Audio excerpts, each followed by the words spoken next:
शुरू करता हूँ उसके नाम से जो नहायत रहम वाला और बेमांग देने वाला है।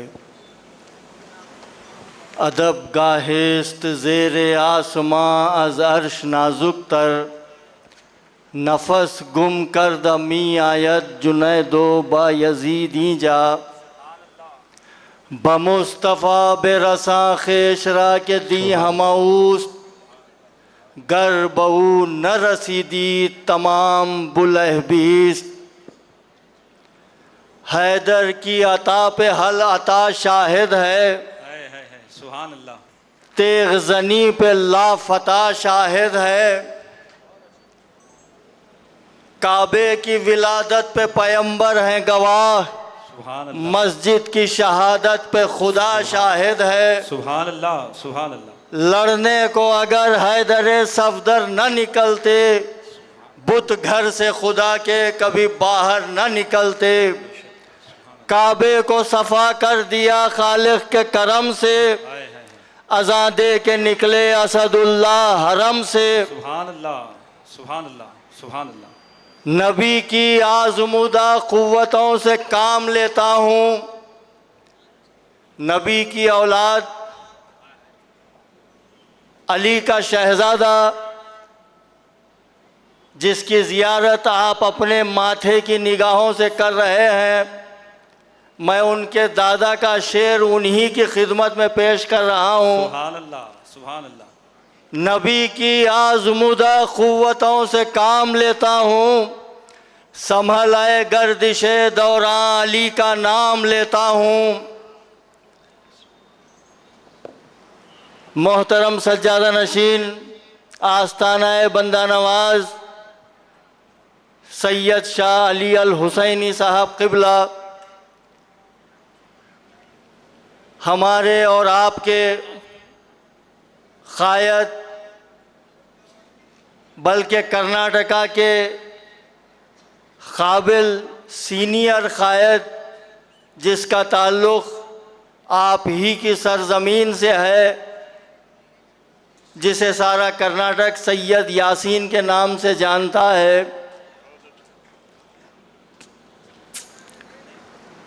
जनाब नाइक साहब, मेंबर ऑफ पार्लियामेंट रायचूर, दीगर मशाइखीन उज़्ज़ाम, उलमाए किराम, बुज़ुर्गों और दोस्तों, मैं जो नाम सबसे आखिर में ले रहा हूँ, अगेंस्ट द प्रोटोकॉल जिसको कहा जाता है, उसकी वजह यह है कि मुझे एक मिसाल देना है। जो शख्स फ्लाइट में बैठा है, एरोप्लेन में बैठा है, वो जान सकता है इस बात को, जब प्लेन एक ऊंचाई पे जाने के बाद नीचे जब आप नज़र कर कर देखेंगे तो कोई चीज़ आपको छोटी बड़ी नज़र नहीं आने वाली है, क्योंकि आप ज़मीन के सतह से उठकर आसमान की बुलंदियों पे हैं, तो आपकी नज़र छोटी बड़ी चीज़ देखने के लिए तैयार नहीं, वो आपको यकसा नज़र आ रही है। जब कोई इंसान इंसानियत के मकाम से ऊंचा उठता है तो उसकी नज़र भी हर इंसान को यकसा देखना चाहती है, और वो हर समाज को एक नज़र से देखने वाला आपके ज़िले का मिनिस्टर भोसराज साहब यहाँ बैठे हैं। मोहतरम सज्जादा नशीन, जब औक़ाफ़ का इलेक्शन लड़ रहे थे, उस वक्त आखिरी दौरा साहिब क़िबला का जब कैनवेसिंग ख़त्म हो रही थी, तो वो आखिरी मंजलिस आप ही के रायचूर की थी।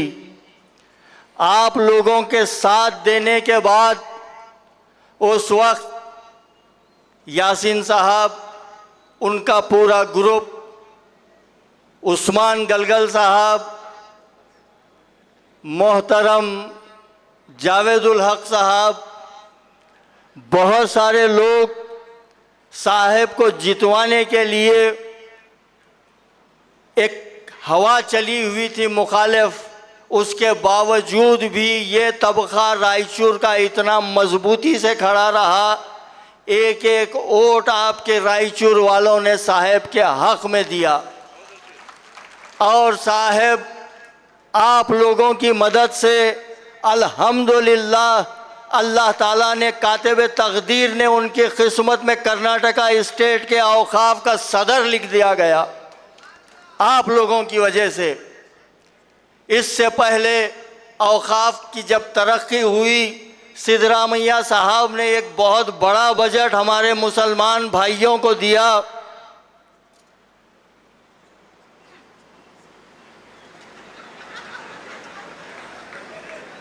नाम पढ़ने नहीं आ रहा।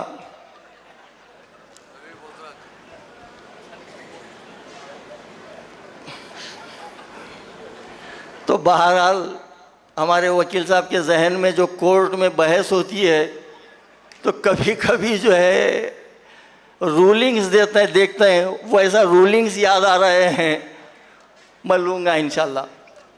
तो जब इलेक्शन आया औकाफ के सदर बनने का, तो उस वक्त आप ही के शहर का नौजवान जिसका नाम दिया गया, मैं लेने ही वाला था, रवि भोसराज, उनकी मदद इतनी रही साहब चेयरमैन पर रहे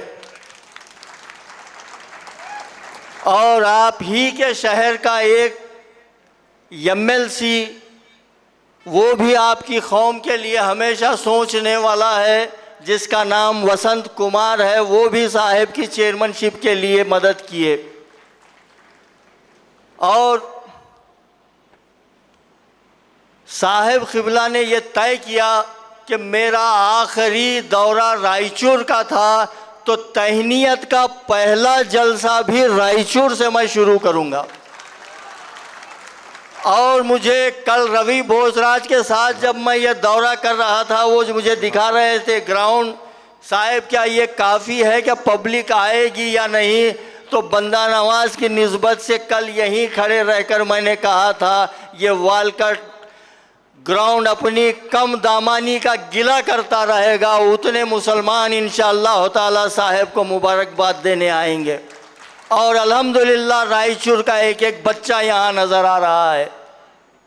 यह पहला प्रोग्राम मैं कई सालों के बाद हमारी कौम का, वो महिला समाज के बाद बड़ा प्रोग्राम समंदर जो सरों का दिख रहा है वो वालकट ग्राउंड में नज़र आ रहा है। तो साहब क़िबला की अब जब दूसरी जगह तहनीत होगी तो मिसाल इंशाअल्लाह ताला रायचूर ही की दी जाएगी। सुभान अल्लाह, नारे तकबीर, नारे रिसालत, नारे रिसालत, सुभान। अभी मैं क्रिकेट के कैप्टन अजहरुद्दीन साहब कहूँ या उन्हें मौलाना मोहम्मद अजहरुद्दीन कहूँ, क्या बात है, क्या बात। हमारे साबिक़ा डिस्ट्रिक्ट वक्फ के चेयरमैन रसूल साहब इस बात के गवाह हैं। परसों मैं लिंगसुगुर से रात में जब आ रहा था, 1:15-1:30 बजे मेरी बात हुई अजहरुद्दीन साहब से। उन्होंने मेरा ये पूछा कि कहाँ हैं आप? तो मैं बोला साहब क़िबला की खिदमत में हूँ, लिंगसुगुर से रायचूर जा रहा हूँ। तो दौरान गुफ्तगू में मैंने उनसे पूछा कि अजहरुद्दीन साहब आप भी तशरीफ़ लाइए, बड़ा प्रोग्राम है। फिर मेरे जहन में एक चीज़ आई कि दुनिया में अल्लाह ताला ने एक बड़ा मकाम उन्हें दिया है, एक बड़ा आदमी है। तो मैं उनसे कहा कि जो लीगल आपको इनवाइट करने वाले हैं, जो आपको दावत देने वाले हैं, उनके ज़रिए दावत दिलाऊंगा। इनविटेशन छप चुके हैं, उसमें आपका नाम नहीं।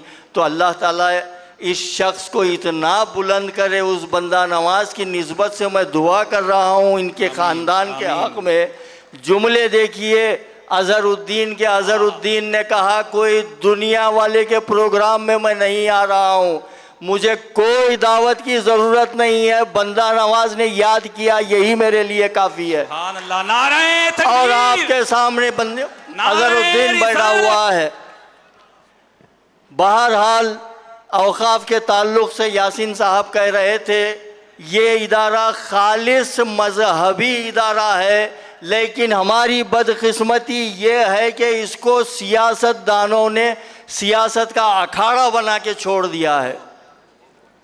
जब वक्फ एक्ट की तरमीम हो रही थी, अमेंडमेंट हो रहा था, आप अंजना कश्यप का आप वो सवाल देखिए। अंजना कश्यप जो है पूछती है कि हिंदुस्तान में जब इतना वक्फ की जायदादें हैं, जब इतनी वक्फ की प्रॉपर्टी है, तो आपके वक्फ के ज़िम्मेदारों ने किया क्या है? एक अहम सवाल पूरी कौम के लिए था आपकी, न सिर्फ रायचूर बल्कि पूरे हिंदुस्तान में जहाँ जहाँ आपका भाई बसता है उसके लिए अंजना कश्यप का सवाल था।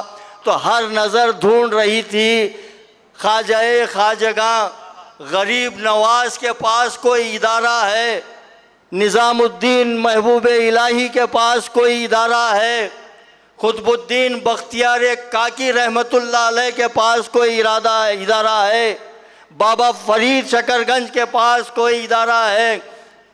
तो सारी नज़रें खामोश होकर लौट आईं।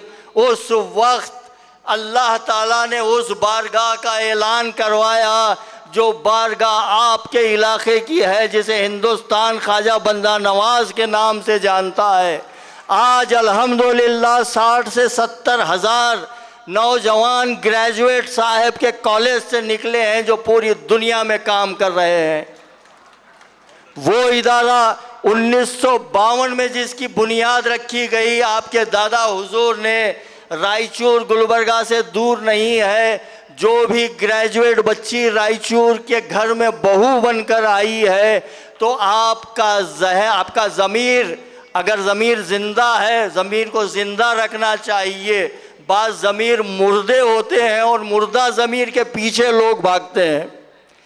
तो आपका ज़मीर इस बात की गवाही देगा कि आपके घर में बहू ग्रेजुएट अगर हुई है तो वो बीबी रज़ा कॉलेज गुलबर्गा से हुई है। जिस वक्त आपकी कौम अपनी बच्ची को बाजू के घर में भेजना नहीं चाहती थी, 1958 में इनके दादा साहेब क़िबला मरहूम रहमतुल्लाह अलैह ने बैल बंडियों के ऊपर पर्दे डालकर खुद घर घर जाकर आपकी बच्चियों को उस घर से लाकर तालीम याफ्ता बनाया है।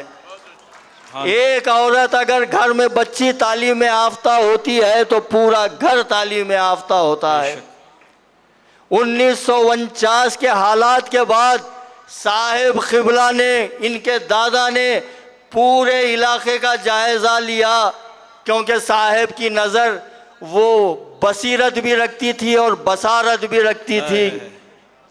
साहिब क़िबला की नज़र ने उस वक्त देखा कौम को अगर तैयार करना है तो ये कौम में इल्म आना ज़रूरी है। मच्छी खिलाया नहीं, साहिब ने मच्छी मारना सिखाया आपको, ताकि आप खुद शिकार करें, खुद भी खाएं और दूसरों को भी खिलाएं। अगर साहिब चाहते तो उस बुलंद बड़ी बारगाह में तावीज़ और पलीते देते बैठ सकते थे, लेकिन साहिब के ज़मीर ने गवारा नहीं किया, क्योंकि साहिब और मुर्शिद का काम तावीज़ बेचना नहीं है। मुर्शिद का काम मानने वाले को सिराते मुस्तकीम पे चलाना है, खुद चलना है और चलाना है। ज़बान वो होनी चाहिए जो अपने नाना की ज़बान से मुशाबे हो।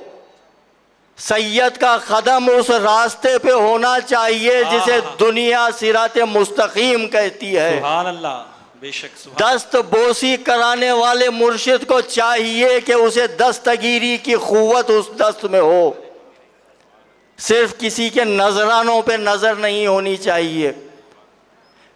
अपने आप को आईने के सामने खड़ा रखकर सोचे, क्या मैं सही हूँ या गीबतों में अल्लाह ताला गीबत करने वालों में मेरा शुमार रखा है। तो साहिब ने एजुकेशन फील्ड में इतना काम किया, दरगाह की वो चीज़ों को छोड़कर साहिब ये चाहते थे कि मेरी कौम ज़कात देने वाली बने, ना कि लेने वाली। आज अल्हम्दुलिल्लाह साहिब के इदारे से निकलने वाले 70,000 बच्चे आप अंदाज़ा लगाइए, अगर एक ग्रेजुएट साल में 1 लाख रुपए भी कमा रहा है तो अल्हम्दुलिल्लाह साहिब क़िबला की वजह से 70,000 लाख आपकी कौम के बच्चों के घर में आ रहे हैं।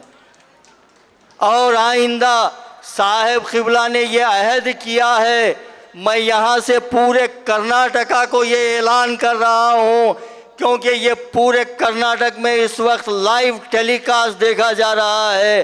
साहिब क़िबला ये चाहते हैं कि औकाफ़ी जायदाद जिस ज़िले में है, जिस ताल्लुक़े में है, वहाँ के मुकामी हज़रात आपस में बैठकर जो उम्मत मुस्लिमा का फ़ायदा हो सकता है उसको मद्देनज़र रखते हुए करें, ना कि हमारी कौम के अय्याश बदमाश सियासतदानों के हवाले ये जायदाद की जाए। आप लोग जो चाहेंगे पूरे कर्नाटका में वो फ़ैसला साहिब लेना चाहते हैं, अपना कोई फ़ैसला नहीं, जो आपके हक़ में होगा इंशाअल्लाह ताला। मैं शुक्रिया अदा करता हूँ तमाम जो ये ज़िम्मेदारान हैं, सदर जलसा अमीनुद्दीन क़ादरी साहब क़िबला जिसकी निगरानी में हो रहा है, सैयद सज्जाद मतवाले साहब और हमारे खालिद साहब, तमाम लोग, आप तमाम लोगों का शुक्रिया। इतनी रात के बावजूद भी आप बैठे हुए हैं। आपको भी चाहिए, मेरी ये गुजारिश है रायचूर वालों से, इतना बेहतरीन दिल अल्लाह ताला ने आपको दिया है, मोहब्बत भरा हुआ दिल दिया है। सिर्फ इतनी गुजारिश करता हूँ, अगर कोई शख्स आपके सामने आकर किसी के बारे में गिला कर रहा है तो उस गिला करने वाले से गुजारिश कर दें कि अल्लाह के वास्ते अब ये चीज़ छोड़ दे, मोहब्बत से पेश आ। निज़ामुद्दीन औलिया महबूब इलाही के एक मुरीद होने के बाद आकर कहने लगे, सरकार मैं जब से आपका मुरीद हुआ हूँ कुछ लोग मेरे दुश्मन हो गए हैं, मुझे कोई आप वजीफ़ा बताएं ताकि उनका जहन सही हो जाए। तो महबूब इलाही ने कहा, मैं तुम्हें सिर्फ़ एक नुस्खा देता हूँ, तुम मोहब्बत से पेश आओ। तो जाकर चंद दिन वो उस मोहब्बत से पेश आने लगा तो वो लोग मानने तैयार नहीं हुए। तो फिर वापस आकर जो है उसने कहा कि सरकार लोग नहीं मान रहे हैं, कोई दूसरा नुस्खा दीजिए। तो महबूब इलाही ने इरशाद फरमाया, मैं जो दिया हूँ वो एक ही नुस्खा मोहब्बत का है, शायद वो कम पड़ रही है, उसमें इजाफा कर, मकदार को तू मोहब्बत की बढ़ा, लोग तेरे पास आएंगे। आखिरी बहलुल दाना का एक वाक़या जो मैं हमेशा बयान करता हूँ, 2 मिनट में वो वाक़या बयान कर कर अपनी कुर्सी लूँगा मैं। बहलुल दाना एक बहुत बड़े बुज़ुर्ग गुज़रे हैं। 3 पौ दुनिया जब खलीफा हारून रशीद के कब्ज़े में थी, खिला जैसा आपका अंदरून खिला है, खिले की फसील के बाहर कुछ लोग थे और बहलुल दाना इशारे कर रहे थे, ऐसा नीचे हाथ, ऐसा ऊपर हाथ। पीछे खलीफा वक्त आया, आकर पूछा, बहलुल ये क्या कर रहे हो, लोग हंस रहे हैं। तो बहलुल दाना ने कहा, इनमें और उसमें सुलह करा रहा हूँ। लोग हंसने लगे कि अल्लाह में और बंदों में सुलह करा रहा है, मजाक हो गया, निकल गए। कुछ दिन के बाद बहलुल दाना क़ब्रस्तान में नीचे हाथ और ऊपर हाथ कर रहे थे। तो उस वक्त फिर हारून रशीद देखा, आकर पूछा, बहलुल आज क्या कर रहे हैं क़ब्रस्तान में? तो बहलुल दाना ने कहा, आज भी वही काम कर रहा हूँ, सुलह करा रहा हूँ। तो हारून रशीद ने पूछा, क्या सुलह हो गई? तो बहलुल दाना के जुमले देखिए, उस दिन वो राज़ी था, ये राज़ी नहीं थे, आज ये राज़ी हैं, वो राज़ी नहीं है। तो बहरहाल मेरे भाइयों, आखिरत हमारे लिए बहुत अहम है, ज़िंदगी का क्या भरोसा, हम हमारा ख्वाजा का दामन पकड़े रहेंगे और उस आका की शिफात पे नज़र रहेगी हमारी इंशाअल्लाह। बस हमारे थोड़े से आमाल अगर सुधर गए तो माजी में जो आपके असलाफ़ का उरूज था, जो दबदबा था, आप सही हो गए, आपके अखलाक अगर सही हो गए तो फिर दुनिया आपके क़दमों में ही है। वाखिर दाना अल्हम्दुलिल्लाहि रब्बिल आलमीन।